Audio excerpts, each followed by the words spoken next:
Bonjour à tous, bienvenue pour la quotidienne du 14 juin. Au sommaire aujourd'hui, on s'intéresse notamment à la politique des personnes âgées. Gland proposera prochainement à ses citoyens d'anticiper avec un projet intitulé « Vieillir chez eux ». On parlera également du préavis concernant le plan d'affectation La Linière 1. Ensuite, on donnera la parole au Centre de la Mémoire qui célèbre cette année son 10e anniversaire. Un centre interdisciplinaire et régional qui ouvre notamment le débat concernant les troubles cognitifs et la maladie d'Alzheimer. On les recevra sur ce plateau. Enfin, on se connectera jusqu'en Égypte pour donner la parole à Loïc Vuillemin, le célèbre moine apnéiste qui a encore battu un record et a passé la barre fatidique des 100 mètres. De ton côté, Alexandre, que fais-tu aujourd'hui? Salut Andrea. Eh bien, tu entends derrière moi un orchestre jouer. Je suis au temple de Gland. Je vais essayer de ne pas parler trop fort, puisque l'orchestre symphonique que tu vois derrière moi est en pleine répétition avec l'orgue de ce temple. Le concert, c'est ce vendredi 17 juin à 20h. Puis je vais quand même essayer de les déranger pendant leur répétition pour avoir un petit mot de l'organiste Tommaso Mazzoletti et puis du chef d'orchestre également de ce Helvetica Orchestra, pour savoir ce que ça fait de jouer avec un orgue pour un orchestre symphonique et vice-versa. Donc à tout à l'heure. Alexandre. On passe à l'actu. Comment anticiper et s'adapter à la population vieillissante? C'est la question à laquelle la municipalité glandoise s'intéresse avec son projet intitulé « Vieillir chez soi ». On en parle aujourd'hui avec les deux municipaux. Isabelle Monet, bonjour. Vous êtes la municipale en charge de la politique, de la santé et des personnes âgées. Avec nous également Thierry Genoux. Vous êtes municipale en charge des bâtiments et de l'urbanisme pour la ville de Gland. Bonjour, merci d'être sur ce plateau. Alors en quelques mots, Isabelle Monet, en quoi consiste ce projet intitulé « Vieillir chez soi » ? Alors, vieillir chez soi, c'est permettre à nos seniors de pouvoir rester chez eux malgré le vieillissement. La ville de Gland a été assez précurseur. Déjà, il y a plus de 10 ans, elle était très sensible aux personnes âgées. C'est pour ça que les quartiers solidaires ont été menés. Ensuite, l'association s'est transformée en Vivag. Et puis, il y a un lien très fort avec les aînés, déjà pour trouver des solutions, pour leur permettre de rester chez eux. On sait que la majorité des Vaudois ont envie de vieillir dans leurs appartements. Et puis là, c'est finalement un concours de circonstances qui s'est créé et qui nous a permis de rencontrer Prosenectute, de rencontrer les retraites populaires et puis d'avoir vraiment une vision à plus long terme en se disant et si on permettait aux gens d'être sensibilisés dès 55 ans et puis de prendre en main leur vieillissement, de devenir acteurs de leur vieillissement en regardant de quelle manière ils pourraient peut-être aménager leur appartement pour en faire un appartement adapté. Ouais, qu'est-ce que ça veut dire, Isabelle Monet, de la population, puisque on est retourné voir quelques chiffres, notamment des statistiques. En 2015, Gland était présenté comme la ville la plus jeune de Suisse, avec 10% seulement de retraités. Alors, du coup, on peut se demander pourquoi aujourd'hui la mise en place de ce projet. Est-ce que ça veut dire qu'on prépare l'avenir, le futur visage de la ville de Gland, qui est finalement une population plus vieillissante ? Alors, ce n'est pas nécessairement une population plus vieillissante, mais c'est surtout les statistiques d'il y a 10 ans.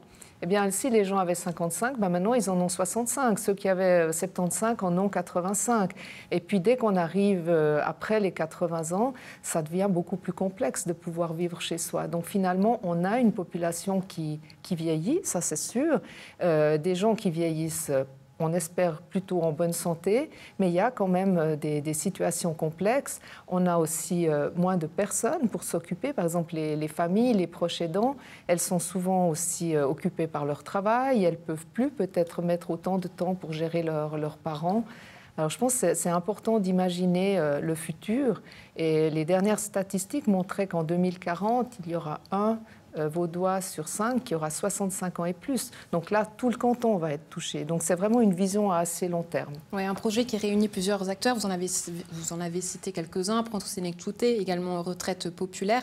Le canton également. Du coup, la municipalité va demander un prochain crédit lors du prochain conseil communal. 115 000 francs qui seront demandés aux législatifs. L'objectif, c'est d'avoir quelque part une personne qui s'occupera, intitulé le projet, un chargé de projet communautaire. Oui. Alors, ce chargé de projet communautaire sera engagé par Prosenectute. Nous, on va participer au financement de l'engagement. Et puis, tout d'abord, il va s'occuper de faire un état des lieux, d'envoyer un questionnaire à toutes les personnes de plus de 55 ans pour savoir un peu quelle est leur vision, s'ils sont intéressés à participer à ce projet. On sait déjà que les retraites populaires sont partantes. Elles ont 14 immeubles sur la ville de Gland.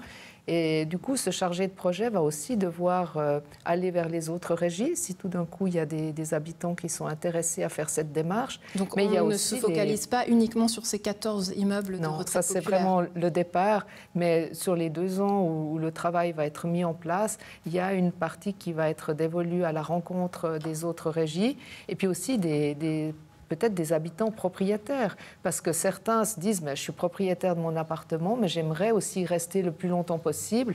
Et si finalement il y a cette possibilité de l'adapter, mais là ce sera aux frais du propriétaire. Oui, Thierry Genoux, justement, en tant que municipal en charge des bâtiments et de l'urbanisme, aujourd'hui c'est quand même un projet, c'est un projet intéressant, mais qui inclut notamment beaucoup de travaux. Ça implique quoi qu'aujourd'hui il faut revoir tous les bâtiments de la ville? C'est à ça ce qu'on pense? Non, mais je pense qu'il n'y a pas énormément de choses à faire, étant donné que la norme SI à 500 est déjà la base réglementaire pour mettre les logements accessibles aux personnes à mobilité réduite. Donc déjà, tous les bâtiments, la plupart des bâtiments, allez, on va dire après les années 80, sont accessibles, disons, de par un ascenseur, de par des dispositions extérieures aussi qui permettent d'accéder. Le cas échéant, ce sera la réalisation de rampes, ce sera la réalisation d'interventions dans les bâtiments, dans les logements. Donc là, c'est quand même des choses qui sont relativement simples, mais qui doivent être accompagnées, bien évidemment, par la ville, par un chargé de projet, par des personnes qui sont spécialisées sur ces choses-là. Ouais, en termes de politique, la ville accorde une très large importance, notamment aux liens intergénérationnels. Est-ce que ces bâtiments dont on a parlé avant, Isabelle Monet, ces 14 immeubles de retraite populaire, seront dédiés uniquement aux personnes âgées, ou est-ce qu'on créera justement ce lien intergénérationnel qui est tant souhaité par la ville? Justement, c'est ce qu'on ne veut pas faire, parce que jusqu'à présent, on a plutôt construit des appartements protégés, et les personnes qui habitaient chez elles, elles devaient déménager. Et c'est souvent un deuil qu'on fait à cette période de devoir quitter son appartement. Là, l'idée, c'est plutôt de transformer quelques appartements où il y a déjà des personnes âgées pour qu'elles puissent rester chez elles. Et dans la deuxième partie du projet, il y aura vraiment un travail au niveau de la solidarité. C'est de pouvoir permettre à ces personnes de rester dans leur appartement qui aura été adapté, mais aussi de favoriser les liens sociaux entre les habitants de cet immeuble et cette personne. Et puis, par après, il y aura aussi une référente sociale itinérante qui fera en fait comme les référentes sociales dans les appartements protégés, mais du coup, elle ira dans les immeubles, dans les appartements concernés pour faire des visites à domicile, pour entretenir ce lien social avec les aînés. Ouais. Alors, on parlait tout à l'heure de ce rôle du chargé de projet communautaire, mais est-ce qu'il y a un lien? Est-ce qu'on pourrait imaginer qu'à la suite, la ville de Gland envisage d'avoir un délégué à la vieillesse, comme il existe un délégué à la jeunesse? Oui, pourquoi pas. En fait, la déléguée aux affaires sociales, elle a ce rôle justement de pouvoir apporter des projets, de pouvoir mettre les personnes en contact pour justement ressentir un petit peu les besoins de la population. Mais ça me plairait bien d'avoir quelqu'un qui soit vraiment dédié à la santé, à la vieillesse. Je pense que ce serait très important. Thierry Genoux va s'intéresser à un autre projet relatif au plan d'affectation de la linéaire 1 et au règlement et à l'étude d'impact sur l'environnement. Alors, la société philanthrope de la linéaire, propriétaire de la clinique, souhaite revoir ses plans à des objectifs et des ambitions de construction pour s'étendre. Quel est l'objectif avec ce réaménagement de plan? C'est vrai que le plan date déjà de plusieurs dizaines d'années, ce qui fait qu'il fallait le remettre au goût du jour. Il fallait surtout aussi l'adapter aux besoins de la clinique de la linéaire. Il y a un grand élan et il y a une grosse pression sur eux pour accepter la réadaptation des malades et aussi en psychiatrie où ils travaillent aussi là-dessus, sur ce secteur. Donc il y avait, indéniablement, il y avait l'obligation de s'agrandir. Maintenant, il y a des normes qui ont changé, il y a un gazoduc qui passe tout près, donc il y a eu énormément de surfaces constructives qui ont été perdues sur ce secteur, ce qui fait qu'il a fallu vraiment concentrer sur la partie déjà bâtie et entre la route suisse et le bâtiment de la clinique pour développer des nouvelles surfaces, puisque à peu près, on va arriver à 30 000 m² de surface bâtie, alors qu'on est à peu près à 15 maintenant. Ouais, donc on peut rassurer peut-être la population, on ne va pas construire en hauteur, mais on va construire sur ce qui existe déjà.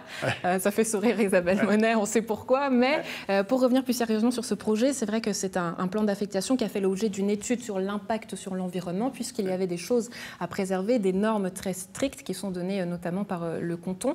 À quoi est-ce qu'il fallait faire attention ? Alors c'est vrai qu'au moment où il y a 500 places de parc sur site, on a automatiquement une étude d'impact sur l'environnement. Donc c'est vrai que si les personnes sont intéressées, ils peuvent consulter un fascicule qui fait à peu près 40 ou 80 pages. Donc c'est énorme. Donc il y a eu aussi une grosse étude sur l'environnement de la clinique avec les forêts qui sont derrière. Donc il y a toute une partie qui a été aussi remise en zone agricole qui permettra d'augmenter les terres d'assolement au niveau du canton. Donc c'est vrai que ça a été beaucoup porté nature, pas seulement construction. Il fallait des mètres carrés, donc on les a trouvés, mais vraiment dans un environnement très très clos et très, très petit. Donc on ne va pas reprendre des terres non constructibles actuellement pour faire ce projet, cet important projet de doubler la surface. Alors 273 places de parc existent déjà, tout de même on va en augmenter du coup certaines. Mais est-ce que ça ne va pas finalement à l'encontre de votre projet de mobilité douce et de votre programme de législature? Mais c'est vrai qu'on devra impérativement développer les transports publics. Et là, il y a un plan, il y a une étude qui est faite sur les transports publics pour vraiment relier la clinique aux transports publics glandois et régionaux. Donc ça, c'est vrai qu'on devra travailler là-dessus aussi. Donc c'est uniquement un plan qui permet de construire, mais au moment des constructions, il faudra vraiment qu'on travaille sur une ligne de bus, des bus, peut-être des bus navettes ou des choses comme ça. Et le plan de mobilité d'entreprise est existant avec la clinique. Il devra être étendu à cet agrandissement. Mais c'est vrai qu'automatiquement, il y a des gens qui vont pour une consultation. Il y a des gens... Donc il faudra de la mobilité individuelle, mais le moins possible, bien évidemment. Le gros challenge, vous l'avez cité brièvement tout à l'heure, c'est notamment cette présence du gazoduc. Oui, le gazoduc a carrément, il se trouve côté ville de la parcelle. Et c'est vrai que les normes actuelles sont beaucoup plus draconiennes que les normes à l'époque. Et on a une centaine de mètres du gazoduc où on ne peut pas faire de nouveaux logements. Donc le logement sera uniquement à plus de 100 mètres du gazoduc et concentré pour le personnel et les visites, les familles des patients qui seront sur site. Donc il n'y aura plus de nouveaux logements sur cette parcelle. Enfin, si on voulait faire un lien peut-être avec cette politique des personnes âgées, est-ce qu'il existe peut-être aussi une volonté aujourd'hui de prévoir, peut-être à court terme ou à long terme, un espace dédié aux personnes âgées à la clinique de la Linière dans ses prochaines missions et ce projet futur d'agrandissement? Est-ce que ça c'est envisageable? Je pense qu'il y avait un projet DMS, maintenant je ne sais pas exactement où ça en est. Mais ce que je peux déjà dire, c'est que, par exemple, l'EMS Bellevue à Beugnin, qui dépend de la Fondation Belle Saison, va bientôt ouvrir ses portes d'ici début de l'année prochaine. Et puis l'EMS Les 4 Saisons à Gland, qui était plutôt appelé à devenir pour des courts séjours, et bien finalement, il va rester comme EMS et pouvoir accueillir une vingtaine de personnes, parce qu'actuellement, dans la région, on manque cruellement de places d'EMS. Ouais. Et il faut trouver des solutions, parce que les hôpitaux ne peuvent plus accepter des gens juste qui sont en gériatrie. Les proches, les familles sont souvent dans des situations extrêmement complexes. Les soins à domicile également subissent les conséquences. Donc on doit trouver des solutions pour les personnes qui ont besoin d'hébergement. Et c'est des gens qui vont très très tard à l'EMS maintenant, c'est souvent après 85 ans.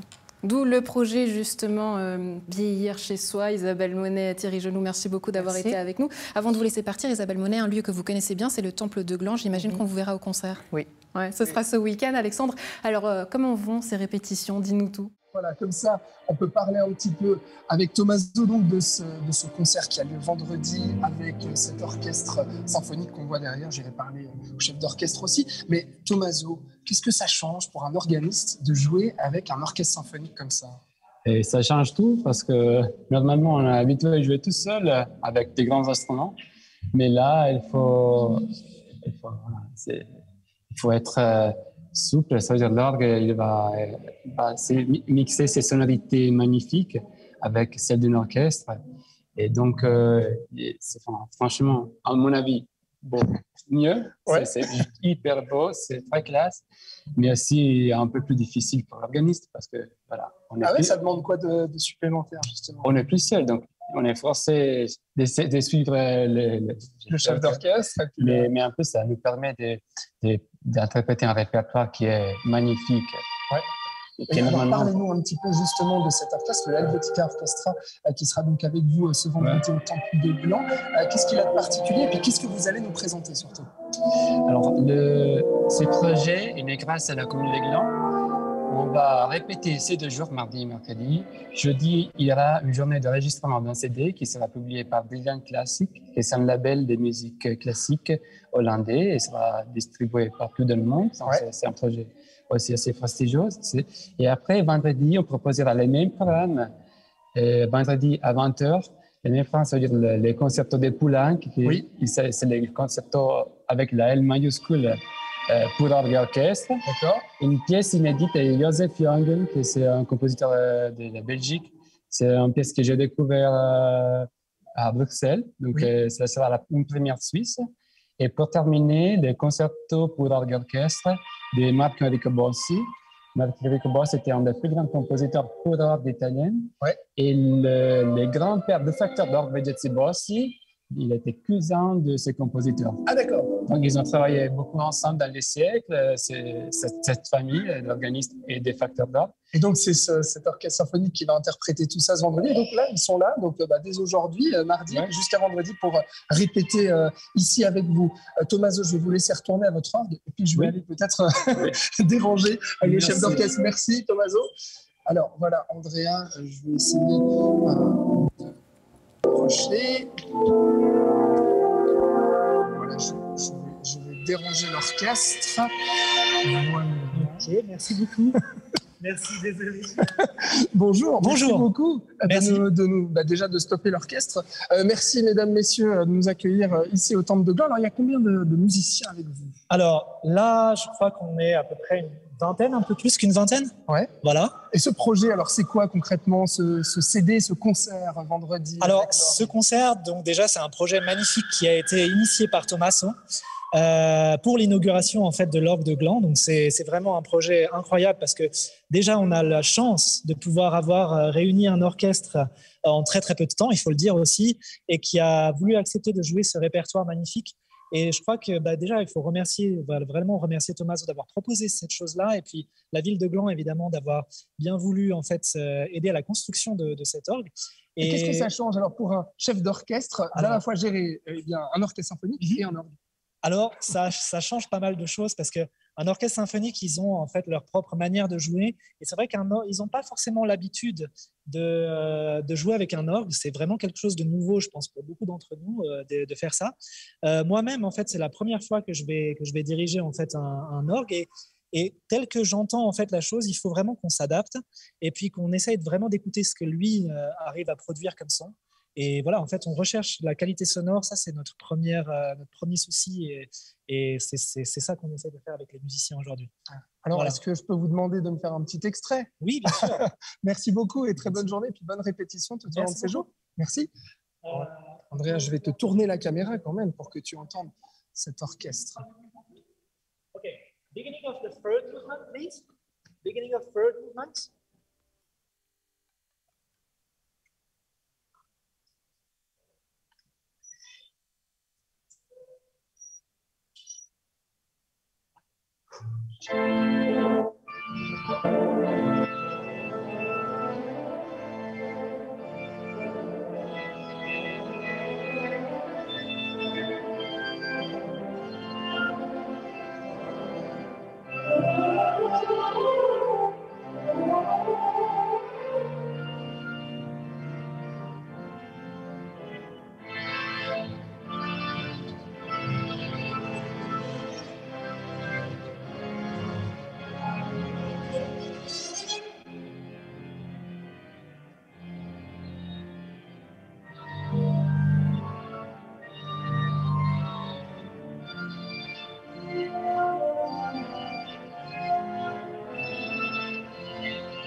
Voilà Andrea, je te laisse sur cette belle musique. Rendez-vous ce vendredi à Gland pour entendre cet orchestre avec l'orgue de Tommaso.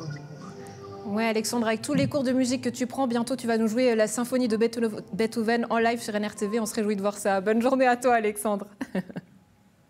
On s'intéresse au Centre Mémoire du Réseau Santé La Côte qui célèbre cette année son 10e anniversaire. Madame Elisabeth de Benet, bonjour. Vous êtes la directrice du Réseau Santé La Côte. Avec nous également la doctoresse Rebecca Dreher. Vous êtes médecin, chef spécialiste en gériatrie, responsable du Centre Mémoire de La Côte. Bienvenue sur ce plateau. Alors on va parler de cet anniversaire, mais tout d'abord, j'aimerais savoir, Elisabeth de Benet, quel est le rôle du Centre Mémoire de La Côte ? Alors, le Centre Mémoire de la Côte, c'est une des prestations du Réseau Santé de la Côte. Le Réseau Santé de la Côte est financé par le canton de Vaud et dans les missions qui sont données à ce réseau-là, comme d'ailleurs aux 3 autres réseaux qui sont sur le canton de Vaud, on a une mission de développer un centre mémoire. Ouais. Voilà. Un centre mémoire interdisciplinaire, c'est un peu sa spécificité régionale. Le but, c'est de coordonner et de mettre à disposition tout le monde. Oui, parce que ce qu'on voit aujourd'hui, c'est que les problématiques sont complexes et que si un seul professionnel traite d'une problématique de santé, eh bien, il manque quand même beaucoup d'aspects. Donc, l'intérêt du centre mémoire, c'est assez unique quand même, c'est d'avoir ces consultations interdisciplinaires. Je pense que la doctoresse Dreher valorisera aussi l'ensemble des professionnels qui sont dans ce centre-là. Oui, alors, doctoresse Dreher, juste avant, on va donner quelques chiffres. C'est vrai que si on s'intéresse aux chiffres donnés par Alzheimer Suisse, en Suisse, 146 500 personnes sont atteintes d'Alzheimer ou de maladies apparentées, dont environ 12 500 dans le canton de Vaud. En quoi ce dispositif régional, justement, peut accompagner les personnes malades, mais aussi, finalement, les personnes, les proches aidants, comme on les appelle? Tout à fait. Alors, ça, justement, le côté très local, que la personne ne doit pas se déplacer trop loin, qu'il y a une consultation, justement, régionale, avec des professionnels qui connaissent toutes les prises en charge qui sont à disposition localement, pour répondre à un besoin local. Oui, alors depuis justement ces 10 ans d'existence, comment vous sentez que le centre a pu accompagner peut-être les malades ou les personnes qui accompagnent justement ces malades? Alors on commence toujours par poser un diagnostic, on a une consultation médicale, donc il y a au début un diagnostic. Déjà d'avoir un diagnostic, ça permet de mieux comprendre ce qui se passe. Pas tout le monde a une maladie d'Alzheimer qui vient chez nous, je vous rassure, ce n'est pas pour pas tout le monde. Mais aussi de savoir qu'on n'a pas ça, mais peut-être autre chose, c'est rassurant. Donc le diagnostic déjà permet de parler de quelque chose et d'avoir un langage commun. Ensuite, nous accompagnons effectivement la personne dans son parcours à travers sa maladie, que lui aussi puisse participer à ce qui lui arrive dans les mois, les années à venir, ainsi que son entourage. C'est pour ça que nous sommes interdisciplinaires. Il y a des médecins, des infirmières, des neuropsychologues, et c'est ensemble que nous accompagnons le patient et son entourage. Oui. Il y a également la consultation des proches aidants, donc un psychologue qui est là pour aider les proches dans la maladie de leur conjoint ou de leur mère ou père. Oui, c'est proche justement, Elisabeth Desbenets. C'est vrai que pour célébrer ces 10 ans, il y aura notamment une séance d'information qui sera donnée le 20 juin à la salle polyvalente de Montaulier avec un témoignage assez fort d'une personnalité pranginoise. Son message vous a beaucoup touché. Pourquoi ? Parce qu'il nous montre aussi la réalité. Donc cette personne-là, ce monsieur qui est pranginois, on peut le citer, puisqu'il est président d'Alzheimer Vaud, c'est Pascal Clivat, a accompagné sa femme, qui était encore jeune, d'un Alzheimer. Et il nous dit à nous, professionnels, et je pense que c'est bien de l'entendre, la difficulté qu'il a eu aussi à trouver les prestations de soutien.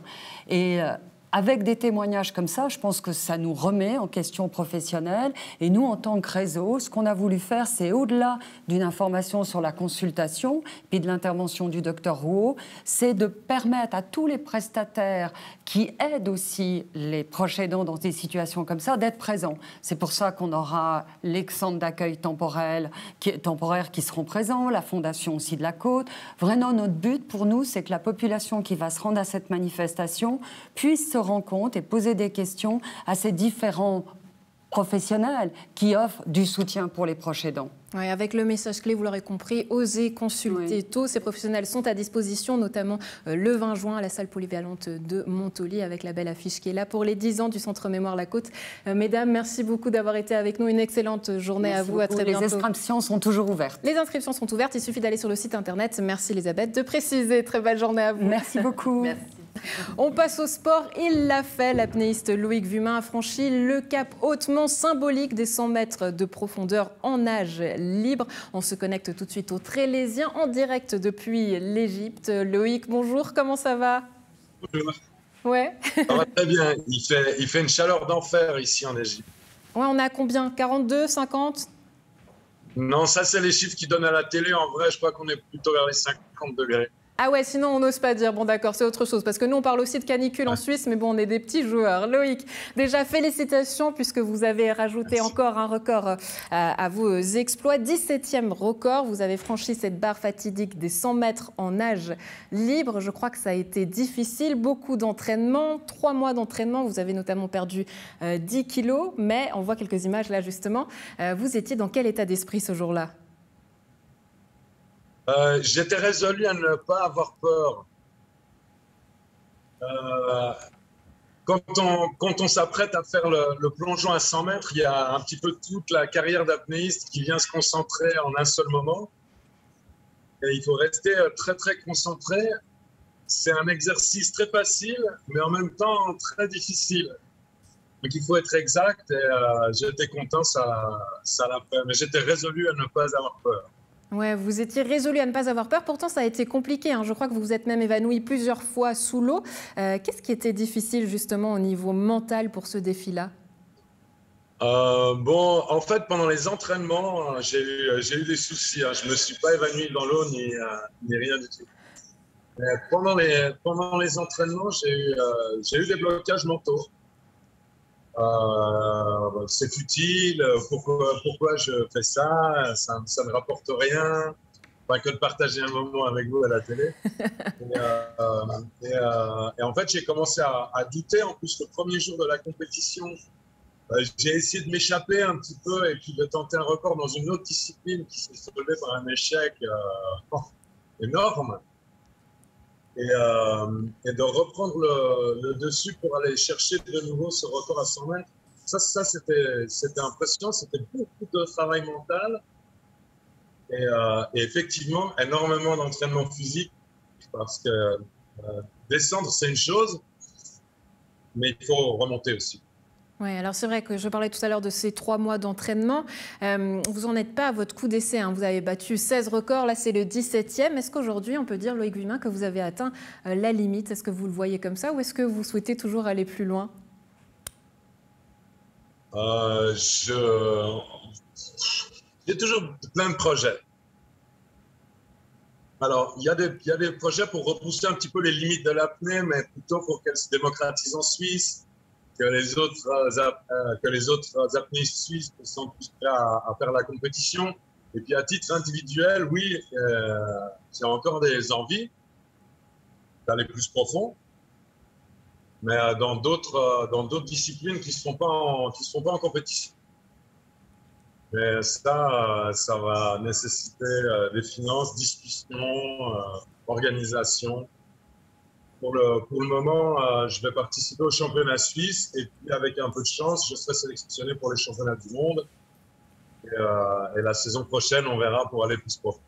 Ouais, alors pour revenir sur votre parcours, vous avez 45 ans, ça fait environ 8 ans que vous faites de l'apnée. Votre objectif, c'est notamment d'avoir une équipe nationale pour l'envoyer au championnat du monde. Vous rêveriez d'accompagner cette équipe, je crois, Loïc. Ça fait partie de vos futurs objectifs. Est-ce qu'on peut le dire, franchement? Ouais, de plus en plus, parce que j'ai montré l'exemple de me mettre en avant sur les réseaux sociaux, sur la télé. Avec vous, les gens ont vu la joie que ça apportait de battre des records, de battre des records en apnée. Je l'ai montré, c'est pas compliqué. Et il y a plein d'athlètes qui sont vraiment bons et de plus en plus, en fait.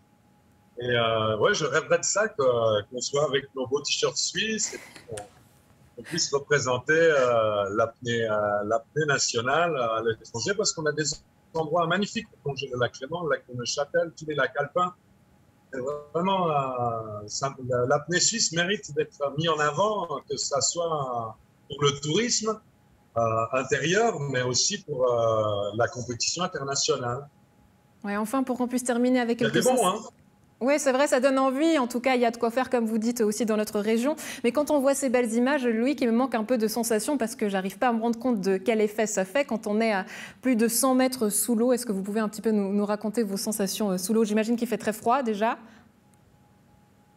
Alors, toutes les sensations physiques passent au deuxième plan.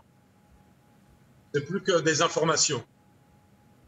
On a froid, mais on n'a pas froid. On a peur, mais on n'a pas peur. Maintenant, il y a quelque chose qui est très intéressant quand on arrive à 100 mètres de fond, c'est que l'exercice donc à la descente, c'est surtout de compenser la pression dans les oreilles. Et en fait, l'augmentation de la pression avec la profondeur diminue. Et à partir de 90 mètres, il n'y a presque plus aucun effort à faire que de simplement couler. On se sent absorbé par les profondeurs. Et ça, c'est très, très, très impressionnant. Et quand on touche le fond, et ben, bon, on a une toute petite seconde pour se dire j'ai réussi, et aussitôt on reçoit un grand coup de fouet dans le dos parce qu'il faut remonter, quoi. Ouais, c'est un peu la course contre la montre, un peu comme nous aujourd'hui pour cette quotidienne, puisqu'on arrive au terme. Loïc, en tout cas, merci beaucoup d'avoir été avec nous. C'est toujours un réel plaisir d'être avec nous, d'être avec vous aussi. On se réjouit que vous nous rameniez d'autres trophées et d'autres coupes. À très bientôt, Loïc. Au revoir, à bientôt. À la maison, un plaisir d'avoir été en votre compagnie. On se retrouve demain. Bonne suite de programme.